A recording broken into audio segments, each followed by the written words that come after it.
So I had enough, and I was thinking about Samson and Goliath, and I was thinking about how the weight of the armor of man was too heavy for Samson to carry. Not Samson, David and Goliath. The armor of man was too heavy for David to carry, and so he had to leave it, and he had to carry the armor of God. That's what I wanted to ask for, was the armor of God. That's what I needed. And so I hit my knees, and I prayed the Lord's Prayer, and I accepted Jesus Christ. And I heard a male voice, so I heard the voice of Jesus. And I'm not joking. I believe a person should die for bearing false witness, so I'm telling you the truth. I heard him just like if somebody picked up a phone and he said, "You have the wrong person." And he said, "Hold on." And just like somebody putting you on a phone, but no elevator music, he sat there, and a female voice came on, and she started talking to me, and she started leading me down a path.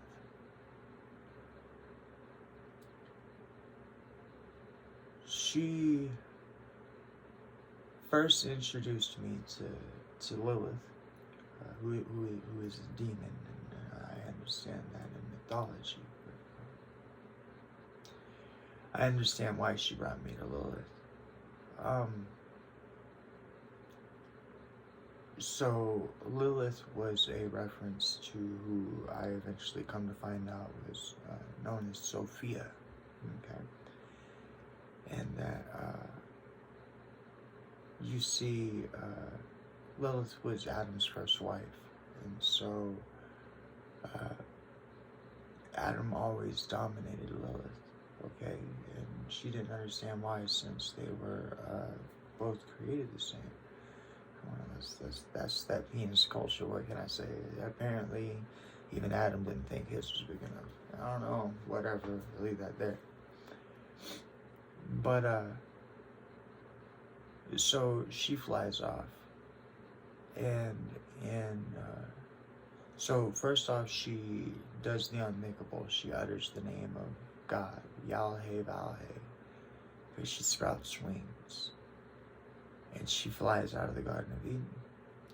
And in some tellings, it says that Adam sends 4 angels. And in some tellings, it says that God sends 4 angels. But sends 4 angels to tell Lilith that 1,000 of her children will die a day if she doesn't return.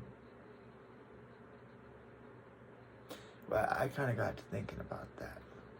And since I'm on YouTube, I'm going to go ahead and make the point real fast. Okay. So, because I did this calculation a long time ago. Alright. So we'll take all this off. Alright, folks. Now, if Lilith had enough children for there to be a threat of 1,000 of your children being taken a day, okay, then that would mean that you would have to have 1,000 today and 1,000 for tomorrow, okay? So let's just say that somehow, like the Hive Queen from Alien, somehow, okay, Lilith is producing 1,000 children a day. Let's just say that, okay? So let's talk about this real fast. So 1,000 divided by 24, okay? And since I am not a mathematical genius, I will use, of course, everything's going to be difficult with me.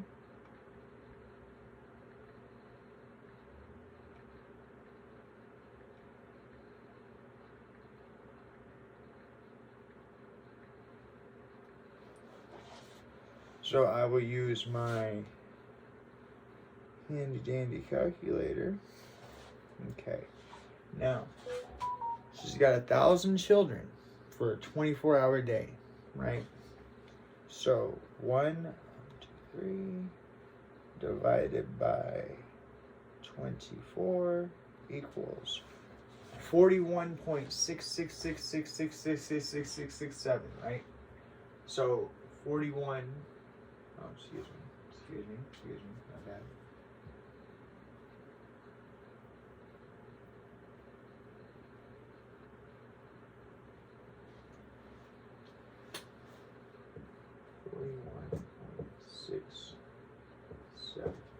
Okay, so what we have here is that Lilith, in order to have 1,000 children for one day and at least be able to have 1,000 children the next day, I'm saying that for it to be a continuous threat, because I mean, if she really just didn't give a dang about her children, she'd just have another 1,000 children. So for it to be a continuous threat, Lilith has to be able to have 1,000 children a day, right? So that means, try to keep it G-rated, that means that she has to wham bam thank you ma'am, right, gestate, bring to term, produce, right, and whatever, an offspring, 41.6 offspring per hour. Okay, so you talk about quickie, I mean, that's as far as I go with it. Hey, Lilith did it, right? Well, how did she do it? Well, now I say to you, okay, at least in the terms that it came to me, was that Lilith would have to be a version, an emanation, right? A deity of some forth of God. Have to be, okay? In order to be creating 1,000 children a day, it doesn't work otherwise, right? So either Adam could create with his hands 1,000 children a day too, or Lilith in this situation has to be able to have created 1,000 children a day. Well, now I give you an answer real fast, okay? Now there is another being who fits this platform. This is why I talk. This is why you'll hear me bring up comparative mythology from time to time. But what happens is that when one culture takes over a previous culture, they demonize the previous culture's deities. Do you understand? So there is a deity that fits all of what I just told you right here, and her name is not Lilith. Her name is Sophia. Okay, and she's the matriarch, or she's the deity, okay, of Gnosticism.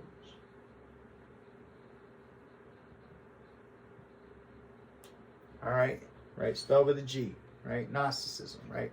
So just so we're absolutely clear, on the Freemason symbol, right? You have the square and the compass, and you have the G in the middle.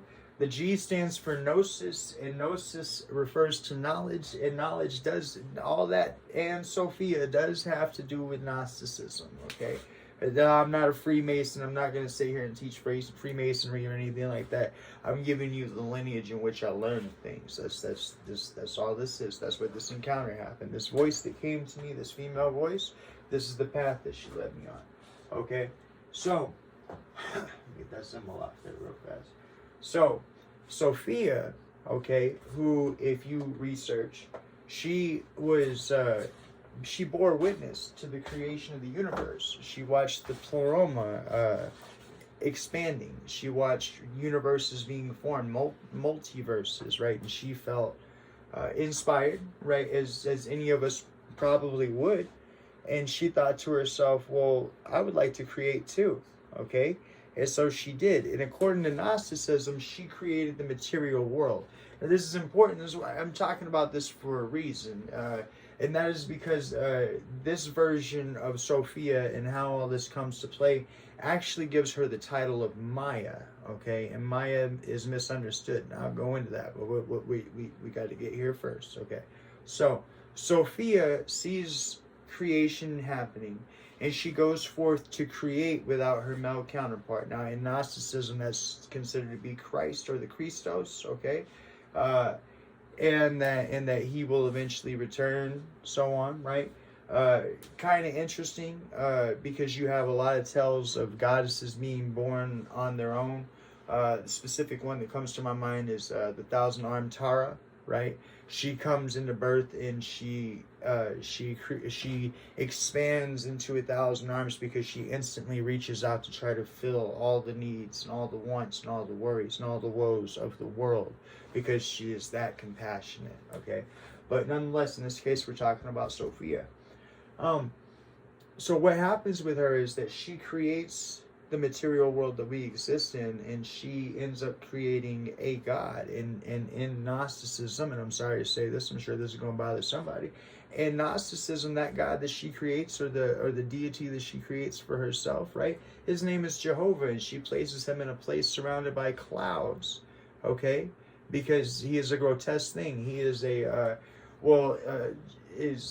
in Gnosticism is referred to as Yaldabaoth, okay? And I can't spell that for you, but essentially if you look up Yaldabaoth, you will, when you get to what looks like a lion on top of a serpent's body, that's the Yaldabaoth, okay? So she creates that, and she gives him, this is ancient writings, okay? She gives him a throne to be on, that way he can be by himself, and she gives him servants so that way he can be fine. And when he looks around him and observes nobody around him, he says, I am the first, because or I am the only, because there are none more before me, right? Check it out. My words probably ain't the exact, but it's like the story is right there. But what I found so interesting is because we got to get off of, I'm sorry to keep calling it, but it just really is. We got to get off of penis culture. We got to get off the penis, okay? We just got to, okay? Because I'm going to tell you, because all of the actual power in the entire world actually exists in the feminine. And that's a for real statement. That's for real. Now, if we follow Sophia in her creation of the world, right, we find that when she creates her counterpart, she ends up leaving him. Well, he's a cruel individual. He don't look very good, probably smelly, right? But big important part, right? She sprouts wings, okay? The very next person I would have you look up, right? If you was gonna follow this whole little track with me here, right? Is if you was to go down this path, okay? So we had Lilith was the first I was led to. Lilith is in the Kabbalah. Kabbalah is Jewish mysticism. But then that path eventually led me down the road to understand about Sophia, okay? But what I ended up originally doing was just tracing the fact that Lilith, when she said Yahweh Vahe, she sprouted wings, right? So now she's a goddess known with wings, right? And in that case, who I found, I'm going to put over here on the side right here, I found Isis, okay? Ishtar,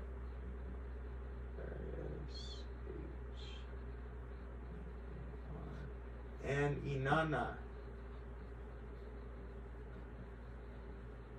Okay? From there, I come to find out that you have, and Semiramis, but Semiramis didn't have wings. But then I come to find out that you have a trinity, okay? You have a mother, son, father, trinity that happens from there, which is, make sure, or I hope I get this right. I'm sure I'll probably mess this up somehow. But is, so first off is, the most common one would be Isis, Osiris being her counterpart, and Horus being her younger son, okay? The other one would be Ishtar, Tammuz, and can't think of the other guy's name. Or there would be Nimrod, or Semiramis, her counterpart would be Nimrod, okay? And their offspring would have been Damuzi, right? Or Inanna, and I don't know why I can't think of no, their offspring would have been Tammuz, and Inanna, Marduk, and Tamuzi, okay? And so then as I continue to research this, I come to find out, and this is my own opinion, I'm sure I'm going to bother somebody, okay? But this is the same story, right? This is just retold and fabricated and changed, okay, which I get into here, okay? This is the same story as Mary, Joseph, and Jesus, okay? Now Catholicized and handed down to you from the Roman Empire, okay? That's just this, anyways. So we'll get into all that. So what you call it? So as I'm telling you, y'all gotta stop focusing on the man, start focusing on the woman. So I started paying attention to following the path of the woman and what it was the divine feminine had to say and what the divine feminine had to offer. And ultimately, I was led to understand a couple things. Okay, now